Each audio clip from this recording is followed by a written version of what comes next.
Well done Pakistan. Ireland के बच्चों को तीसरे टी20 में भी पाकिस्तानी टीम ने सबक सिखा दिया। इसकी तफसील में जाएं तो मोहम्मद रिजवान मर्द मैदान, मर्द कलंदर, जिन्होंने 38 गेंदों पे 56 रन बनाए और 4 चौके और 3 छक्के लगाए।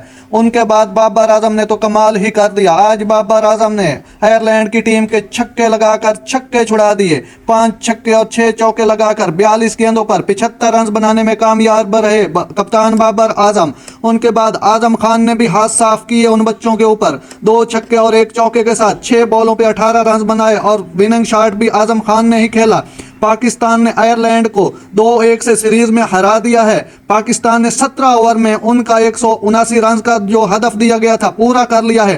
पाकिस्तान ने आयरलैंड को नाकों चने चबा दिए हैं। पाकिस्तानी खिलाड़ियों ने बता दिया है कि पाकिस्तानी टीम दुश्मन को ज़ेर करना जानती है। नाज़रीन, ऐसी बार वक्त खबरें सुनने के लिए मेरे चैनल को सब्सक्राइब कर लें। अल्लाह हाफिज़।